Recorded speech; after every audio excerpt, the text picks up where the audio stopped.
Çfarë sikur një nga vdekjet më të famshme në histori, në të vërtetë nuk ndodhi kështu siç na është treguar. Vdekja e Kleopatrës nuk mbaroi vetëm jetën e një mbretëreshe. Ajo fshiu prova, ngatërroi historianët dhe krijoi kundërthënie që ende nuk shkoqiten. Në këtë video, ne po zgjidhim një problem. Pse vdekja e gruas më të dokumentuar të botës antike mbetet një nga misteret më të pazgjidhura të historisë? Kleopatra e tretë nuk ishte vetëm një mbretëresh, ajo ishte një gjeni politik, një simbol fuqie dhe kërcënimi më i madh i Romës, i maskuar si aleat. Fytyra e saj ishte vuluar në monedha, fjalët e saj të regjistruara nga armiqt dhe jeta e saj e ndjekur obsesivisht nga bota antike. Megjithatë, kur bëhet fjalë për momentet e saj finale, historia paprit heshtet. Askush, asnjë varr, asnjë llogari dëshmitari që mund të besojmë, vetëm thashetheme, propagandë romake dhe një histori e përsëritur aq shpesh sa ndaluam së pyeturi. Kjo nuk është vetëm historia e mënyrës se si vdiq Kleopatra. Kjo është historia e mënyrës se si vdekja e saj u bë misteri më i madh i historisë. Përpara se vdekja e Kleopatrës të bëhej mister, jeta e saj tashmë kishte bërë një problem që Roma nuk mund ta lejonte të vazhdonte. Kleopatra e tretë nuk ishte një mbretëreshe mundur duke pritur që historia të mbyllte perden mbi mbretërinë e saj. Ajo ishte një sfidë gjallë ndaj autoritetit romak, një sundimtare që e kuptonte pushtetin më shumë se shumica e burrave që u përpoqën ta kontrollonin atë. Shumë përpara gjarprit, helmit apo thashethemeve, Kleopatra kishte zotruar diçka shumë më të rrezikshme: ndikimin. Në kohën kur Roma ktheu vëmendjen e saj të plot drejt Egjiptit, Kleopatra tashmë po luante një lojë shumë më të madhe se mbijetesa. Egjipti nuk ishte vetëm një mbretëri, ai ishte shporta e bukës së Romës, lidhja e saj ekonomike e jetës. Gruri nga Nili ushqente qytetarët romak, stabilizonte politikën dhe pengonte të shpërthenin trazira në rrugë. Kushdo që kontrollonte Egjiptin, kontrollonte stomakun e Romës, dhe Kleopatra e dinte këtë. Ajo sundoi një nga territoret më të pasura të botës antike dhe ndryshe nga shumë mbret klient, ajo e sundoi drejt për drejt, inteligentisht dhe pa u justifikuar. Kleopatra bëri diçka që asnjë sundimtar tjetër nuk guxoi të bënte. Ajo e bëri veten të domosdoshme. Ajo u përafrua me Cezarin, jo si një aleat i nënshtruar, por si një barabartë strategjike. Kur Cezari mbërriti në Aleksandri, ai nuk takoi thjesht një mbretëresh, ai takoi një mendje aftë për të rishpërndarë ekuilibrin e fuqisë mesdhetare. Aleanca e tyre nuk ishte romancë së pari, politik më vonë. Ishte politike maskuar si romancë dhe Roma e vuri re. Kleopatra i lindi Cezari një djalë, Cezarionin, një simbol i gjallë i një të ardhmeje alternative, ku linjat e gjakut romak u përzinin me mbretërinë egjiptiane. Vetëm ai fëmijë ishte një kërcënim që Roma nuk mund ta pranonte publikisht. Pas vrasjes së Cezarit, Kleopatra nuk u tërhoq, ajo u përshtat. Mark Antoni u bë copa tjetër në shportën e saj politike, dhe edhe një herë Roma e nënvlerësoi atë. Antoni nuk u dashuroi thjesht me Kleopatrën, ai e përafrua fuqinë e saj me të zijen. Së bashku, ata rishpërndan territore, sfiduan traditat romake dhe sugjeruan hapur një vend ku Roma nuk ishte qendra e pakontestueshme e fuqisë. Kleopatra u shfaq pranë Antonit, jo si një mbretëresh bashkëshorte, por si një sundimtare në të drejtën e saj të kurorzuar, me tituj dhe adhuruar përmes mesdheut lindor. Por Oktavianin, perandorinë e ardhshëm Augustus, Kleopatra ishte më shumë se një armik. Ajo ishte një makth narrativ. Roma kishte nevojë për një histori të pastër, një luftë kundër një joshjeje të huaj, jo një luftë civile kundër vetë Antonit. Inteligjenca e Kleopatrës, diplomacia e saj dhe komanda e saj mbi besnikërinë kërcënuan atë histori. Sa kohë ajo jetonte, versioni i Romës i ngjarjeve mbetej i paqëndrueshëm. Sa kohë Kleopatra merrte frym, ajo mund të negocionte, të arratiset, të ndikonte ose madje të kthehej më e fortë se më parë. Edhe pas aktiumit të mundur, Kleopatra nuk ishte e pafuqishme. Egjipti ende ishte i pasur, thesari i tij ende ishte plot, portet e tij ende të hapura. Kleopatra ende kishte flota, aleate dhe njohuri që Roma nuk i kishte. Kapja e saj gjallë paraqiste rreziqe që Oktaviani nuk mund t'i kontrollonte. Një Kleopatër e gjallë në Rom do të shfaqej si një trofe, por ajo gjithashtu do të vëzhgohej, dëgjohej dhe ndoshta besohej. Fjalët e saj mund të zbulonin hipokrizinë e Romës, manipulimin e Antonit dhe ambicien e Oktavianit. Kleopatra e kuptoi këtë rrezik më mirë se kushdo. Ajo kishte parë çfarë Roma u bënte mbretërve të mundur. Ajo kishte parë aleate që u kthyen në të purgosur dhe simbole të poshtërimit. Ajo e dinte që mbijetesa nuk do të thotë gjithmonë të jetosh. Në ditët e fundit, Kleopatra nuk ishte një grua e dëshpëruar e kapur për jetën. Ajo po llogariste rezultatet. Roma kishte nevojë për heshtjen e saj, sepse ekzistenca e saj sfidoi versionin e tyre të fitores, autoritetin e tyre moral dhe pretendimet e tyre për fat. Përpara misterit se si vdiq Kleopatra, kishte një pyetje shumë më të rëndësishme. Pse vdekja e saj duhej të ishte e thjeshtë, dramatike dhe çuditërisht perfekte? Një mbretëreshe mundur vetëm në dhomën e saj, duke zgjedhur vdekjen mbi poshtërimin, duke shtryrpur një aspekt helmues të sfidës, është një skenë që ka mbijetuar për më shumë se 2000 vjet, e rrëfyer në piktura, poezi, drama dhe filma. Por sa më shumë e ekzaminoni me kujdes këtë histori, aq më shumë fillon të duket më pak si histori dhe më shumë se një mbarim i organizuar me kujdes. Gjëja e parë që duhet kuptuar është se askush që tregon këtë histori në të vërtetë nuk e dëshmoi. Çdo llogari e mbijetuar e vdekjes së Kleopatrës u shkrua vite, ndonjëherë dekada më vonë, nga historianë romak që jetonin nën sundimin e Oktavianit, njeriu që përfitoi më shumë nga heshtja e saj. Plutarku, Dio Ashis dhe Strabo, të gjithë ofrojnë versione të së njëjtës përall. Megjithatë, asnjëri nuk bie dakord me detajet. Ai ishte një gjarpër i fshehur në një sport me fiq, ose u transportua fshehur azi nga shërbëtorët. A kishte një kafsim apo dy? A veproi helmi shpejt apo ngadalë? Këto nuk janë mos përputhje të vogla. Për një vdekje kaq simbolike, mungesa e qartësisë është dyshimt. Aspidi ngre pyetje të menjëhershme. Kobrat ishin të shenjta në Egjipt, simbole të mbretërisë dhe mbrojtje hyjnore, por ato nuk ishin armë të përshtatshme. Kobrat janë të mëdhaja, të paparashikueshme dhe të vështirë të kontrollohen. Transportimi i njërës pa u vënë re në një dhomë rezervuar të ruajtur do të kishte qenë e rrezikshme, nëse jo e pamundur. Më e rëndësishmja, helmi i kobrës nuk funksionon ashtu siç sugjeron legjenda. Ai nuk garanton një vdekje të shpejtë apo paqësore. Viktimat shpesh vuajnë dhimbje të rënda, ëndje, paralizim dhe agoni të zgjatur. Kjo nuk përputhet me imazhin e qetë që Roma e promovoi më vonë. Pra, pse gjarpri? Sepse imazhi funksionoi. Asp transformoi vdekjen e Kleopatrës në diçka poetike sesa politike. E ktheu një ekzekutim të mundshëm në një akt zgjedhje. Roma mund të pretendonte fitoren pa u dukur e egër. Oktaviani mund të paraqitej si i mëshirshëm, duke këmbgulur se Kleopatra zgjodhi vdekjen sesa të përballej me kapjen. Kjo narrativ e zhveshi Kleopatrën nga agjencia në një mënyrë, ndërsa e ruajti atë në një tjetër, duke e shfaqur atë si tragjike në vend të strategjike. Vetvrasja ishte gjithashtu një simbol i fuqishëm romak. Në kulturën romake, vdekja vullnetare mund të shihej si me nder, veçanërisht në mesin e elitës së mundur. Duke i lejuar Kleopatrës të zgjedhë vetvrasjen, Roma shmangoi stigmën e vrasjes së një mbretëreshe dhe dëshmoreje të mundshme. Vdekja e saj u bë një mësim moral sesa një problem politik. Ajo e mbaroi rezistencën duke forcuar superioritetin romak.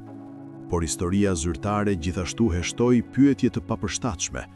Nëse Kleopatra ishte ekzekutuar, pse nuk kishte asnjë regjistër publik? Nëse ajo vdiq nga helmi, pse metoda ishte kaq teatrale? Dhe pse fëmijët e saj u eliminuan menjëherë pas?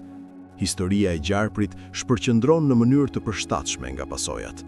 Cezarioni u gjuajt dhe u vra, linja e Kleopatrës u fshi, Egjipti u përthith në Rom, dinastia mbaroi qetësisht pa kaosin që duhej të kishte ndjekur një kolaps kaq monumental.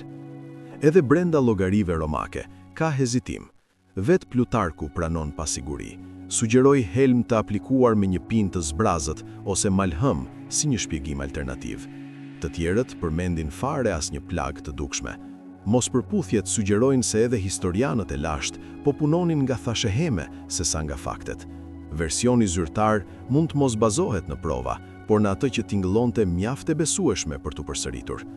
Vdekja e Kleopatrës, ashtu siç e tregoi Roma, nuk ishte vetëm një mbarim, ishte një mesazh që rezistenca ishte feudale, që Roma ishte e pashmangshme, që edhe gruaja më e fuqishme në botë përfundimisht u përkul para fatit romak. Gjarpri nuk ishte kurrë vetëm një kafsh, ai ishte një simbol i krijuar për të mbyllur historinë në mënyrë të pastër dhe për të parandaluar çdo që të pyes se çfarë ndodhi vërtet brenda asaj dome të vulosur në ditën e fundit të Kleopatrës.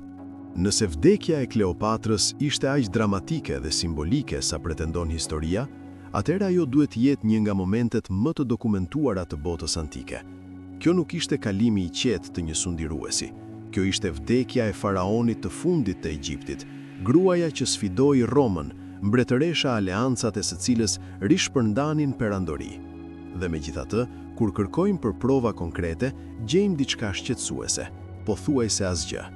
Nuk ekziston asnjë llogari e besueshme dëshmitare, asnjë. Dhoma ku Kleopatra supozohet se vdiq ishte e vulosur, e ruajtur dhe e ndaluar. Ushtarët romak të vendosur në afërsi nuk i panë momentet e saj finale.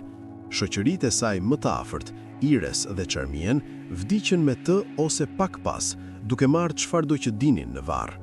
Çdo detaj që mendojmë se e dim vjen nga histori të dorës së dytë ose të tretë të kaluara përmes shkrimtarëve romak shumë kohë pas faktit. Kjo mungesë nuk është normale.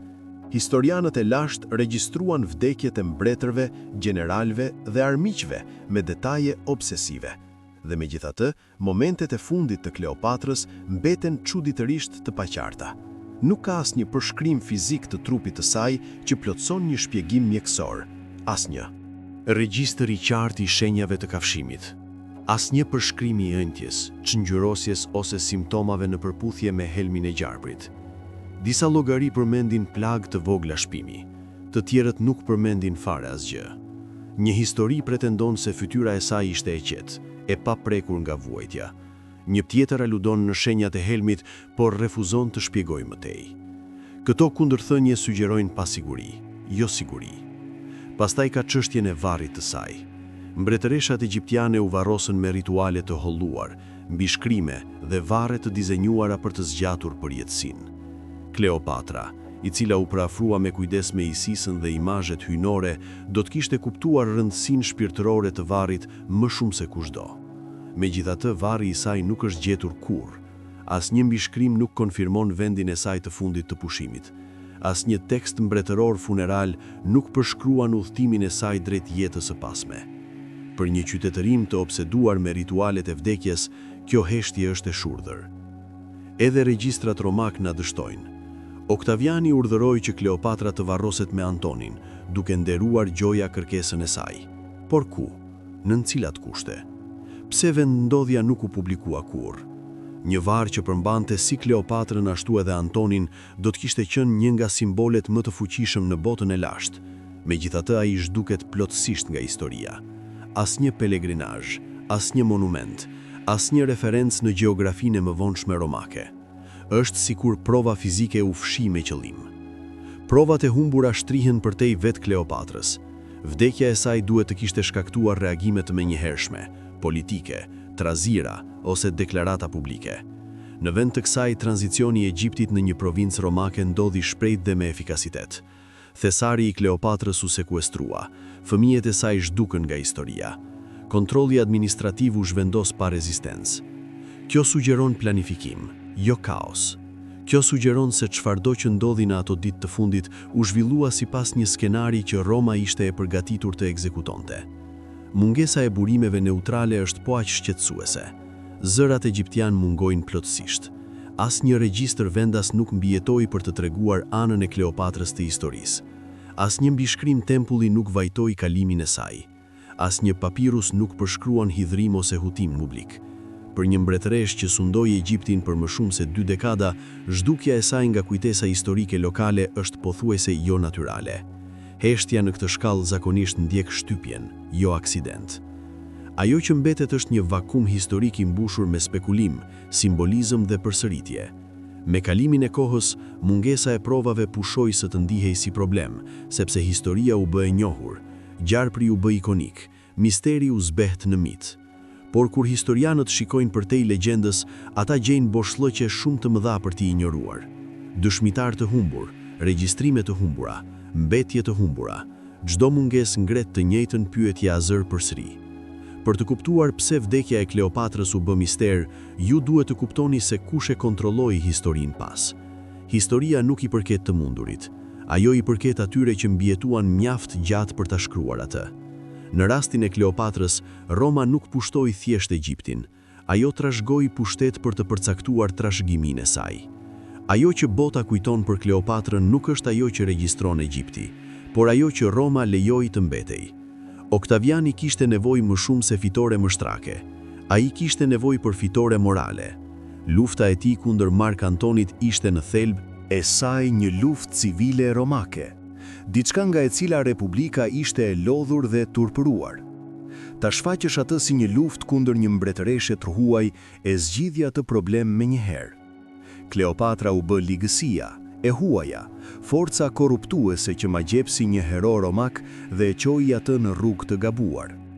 Kjo narrativ mbronte krenarinë romake dhe justifikoi ngritjen e Oktavianit si shpëtimtar sesa uzurpator.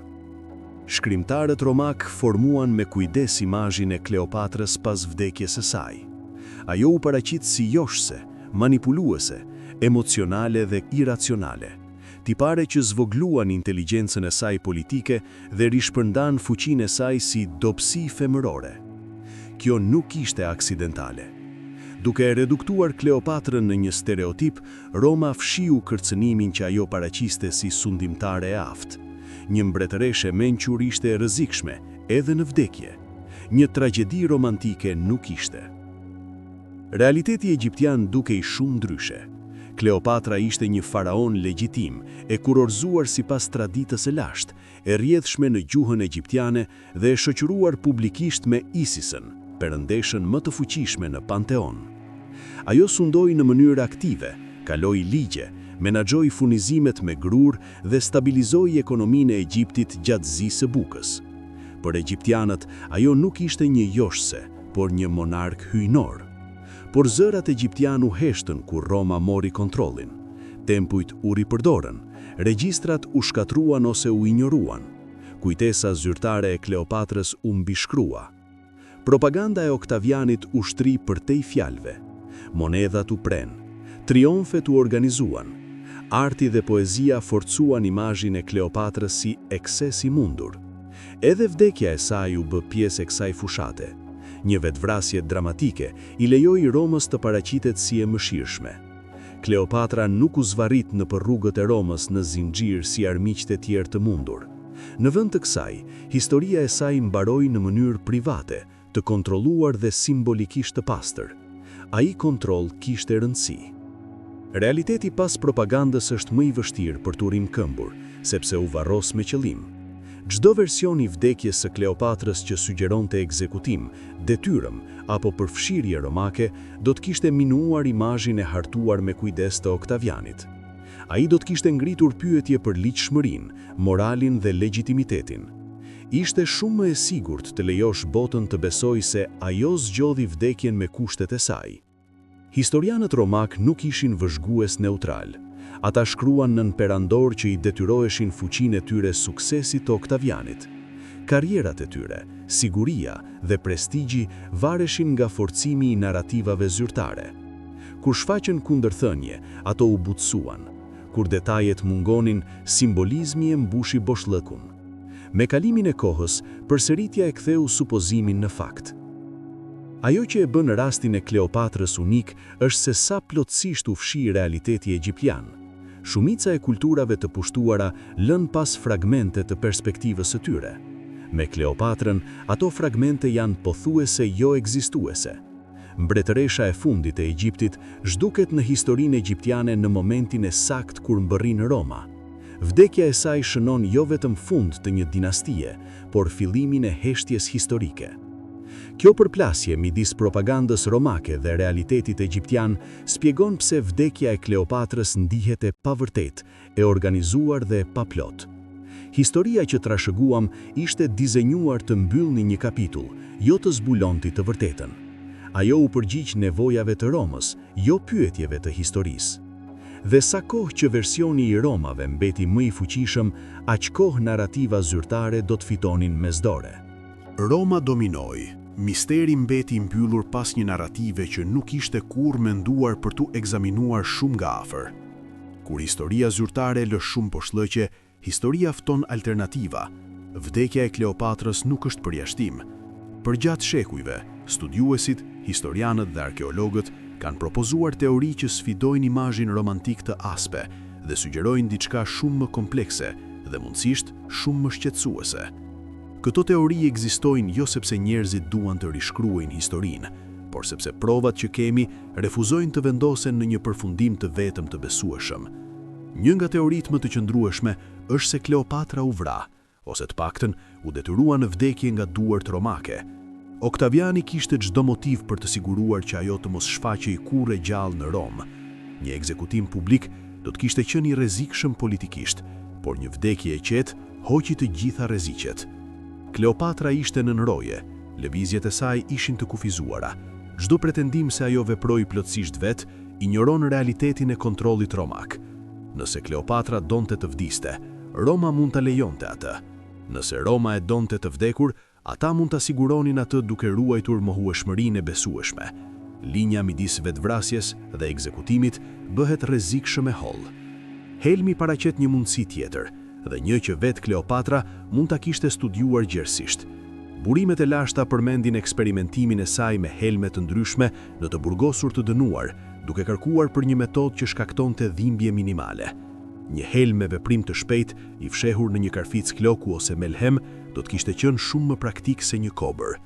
Helmi mund të shpjegojë mungesën e plagëve të dukshme dhe pamjen e qetë të përshkruar në disa llogari. Ai gjithashtu përputhet me intelektin dhe përgatitjen e Kleopatrës. Kjo teori sugjeron jo kaos, por kontroll. Pastaj është teoria e vetvrasjes së asistuar, një kompromis midis autonomisë dhe detyrimit. Kleopatra mund të jenë dhënë zgjedhje të kufizuara nga Oktaviani, të gjitha që çojnë të njëjtin fund. Vdekje me kushtet e saj, me imazhin e saj të ruajtur, ose poshtërim dhe zhdukje nën kujdesin romake.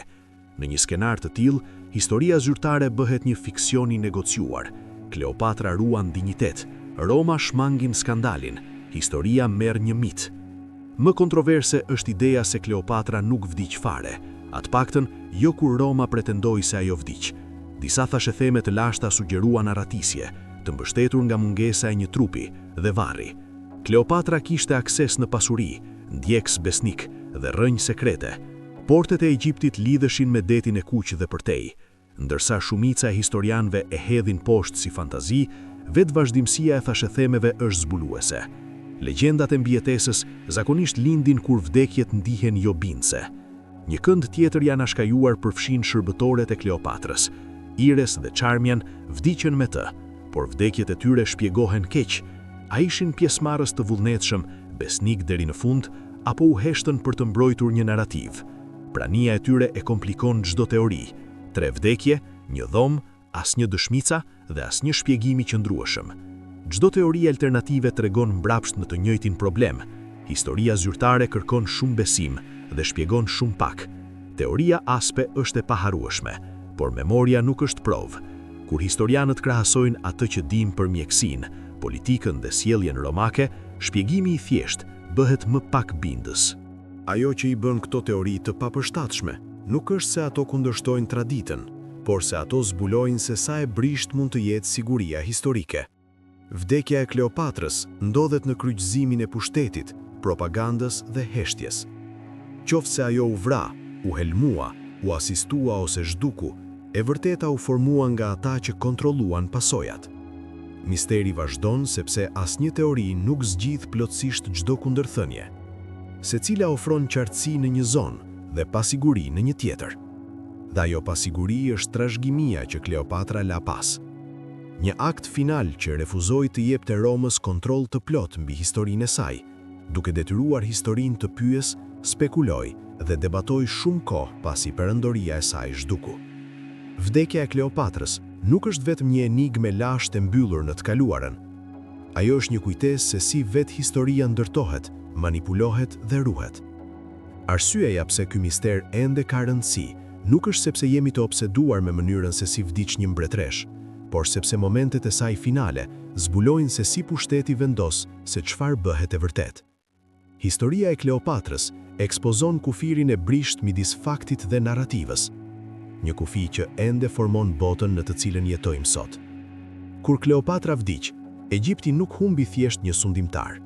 Ai humbi pavarësinë e tij, zërin e tij dhe aftësinë e tij për të regjistruar versionin e tij të ngjarjeve. Roma e përthithi Egjiptin si një provincë dhe me atë përthithje erdhi fshirja historike. Ajo që mbijetoi nuk ishte kujtesa egjiptiane, por interpretimi romak. Ky model nuk është unik për Kleopatrën. Përgjatë historisë, fuqitë dominuese kanë kontrolluar narrativat, duke vendosur se cilat histori tregohen dhe cilat zhduken. Vdekja e Kleopatrës është një nga shembujt më të hershëm dhe më të qartë të këtij procesi në veprim. Historianët modern vazhdojnë të debatojnë momentet e saj finale, sepse zbulime të reja kanë potencial për të ndryshuar gjithçka. Kërkimi për varrin e Kleopatrës nuk është për kuriozitet, është për prova. Një varr, një trup ose edhe një mbishkrim i vetëm mund të sfidojë shekuj supozimesh. Arkeologët që punojnë në Aleksandri dhe pranë tempullit të Taposeras Magna besojnë se Kleopatra me qëllime përputhte varrin e saj me simbolizmin fetar, duke e fshehur atë mundësisht në sy të dukshëm. Fakti që ky kërkim vazhdon tregon se sa e pasgjidhur mbetet historia e saj. Kleopatra ka rëndësi gjithashtu për shkak të mënyrës se si ajo është kujtuar. Kultura popullore e ktheu atë në një simbol të bukurisë dhe tragjedisë, shpesh duke hequr inteligjencën dhe aftësinë e saj. Filmat, romanet dhe arti fokusohen në romancën dhe vdekjen e saj, sesa në qeverisjen dhe strategjinë e saj. Kjo shforcim pasqyron një çështje më të gjerë në mënyrën se si historia i trajton gratë e fuqishme. Arritjet e tyre buten në emocion dhe vendimet e tyre reduktohen në pasion. Pyetja e vdekjes së Kleopatrës na detyron të pyesim se si gjinia indikon në kujtesën historike. Historia e saj gjithashtu jehon, sepse pasqyron shqetësimet moderne për dezinformacion dhe propagandë. Versioni i Romës për vdekjen e Kleopatrës u përsërit derisa u bë e vërtetë e pranuar. Pak njerëz pyesin burimet, motivet ose mospërputhjet. Sot, narrativat përhapen po aq lehtë, shformuar nga ata me zërat më të lartë dhe fuqinë më të madhe. Misteri i Kleopatrës na rikujton të ekzaminojmë kush përfiton nga një histori përpara se ta besojmë atë. Ka gjithashtu një element më të thellë njerëzor. Kleopatra ishte e vetëdijshme për historinë. Ajo e studioi të kaluarën, e kuptoi simbolizmin dhe e dinte se si historitë jetonin më gjatë se sundimtarët. Nëse ajo e orkestroi vdekjen e saj, ajo e bëri atë duke e ditur se do të kujtohej. Nëse Roma e formoi atë, ata e bën atë duke e ditur se kujtesa ishte pushtet. Në të dyja mënyrat, akti final i Kleopatrës nuk ishte pasiv. Ishte një përballje me vetë kohën. Misteri i qëndrueshëm detyron historianët të pranojnë pasigurinë, diçka me të cilën historia shpesh nuk është e rehatshme.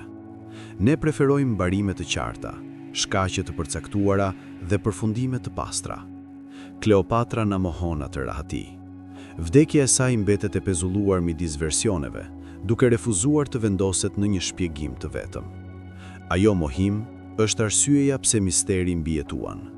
Vdekja e Kleopatrës ende ka rëndësi, sepse na sfidon të rimendojmë se si e kuptojmë të kaluarën, si u besojmë burimeve dhe sa lehtë zërat e fuqishëm mund të kthejnë pasigurinë në siguri. Sa kohë që varri i saj mbetet i fshehur dhe momentet e saj finale të paverifikuara, historia e saj mbetet e pambaruar. Kleopatra nuk zhduk thjesht nga historia. Ajo u bë pjesë e bërthamës të pasgjidhur, një kujtesë se e kaluara nuk është një e vërtetë e fiksuar, por një hapësirë e kontestuar shmuar nga pushteti, kujtesa dhe heshtja. Dhe kjo është arsyeja pse më shumë se 2000 vjet më vonë, vdekja e mbretëreshës së fundit të Egjiptit ende na bën të njëjtën pyetje. Roma e përpoq ta varrosi me të. Çfarë ndodhi vërtet kur dyert u mbyllën për herë të fundit? Çfarë sikur një nga vdekjet më të famshme në histori, në të vërtet nuk ndodhi kështu siç na është treguar. Vdekja e Kleopatrës nuk mbaroi vetëm jetën e një mbretëreshe. Ajo fshiu prova, ngatëroi historianët dhe krijoi kontroversa që ende nuk shkoqiten. Në këtë video, ne po zgjidhim një problem. Pse vdekja e gruas më të dokumentuar të botës antike mbetet një nga misteret më të pazgjidhura të historisë? Kleopatra e tretë nuk ishte vetëm një mbretëresh. Ajo ishte një gjenius politik, një simbol fuqie dhe kërcënimi më i madh i Romës i maskuar si aleat. Fytyra e saj ishte vulluar në monedha, fjalët e saj të regjistruara nga armiqt dhe jeta e saj e ndjekur obsesivisht nga bota antike. Megjithatë, kur bëhet fjalë për momentet e saj finale, historia papritur heshtet. Askush, asnjë varr, asnjë llogari dëshmitari që mund t'i besojmë, vetëm thashe theme, propagandë romake dhe një histori e përsëritur aq shpesh sa ndaluam së pyeturi.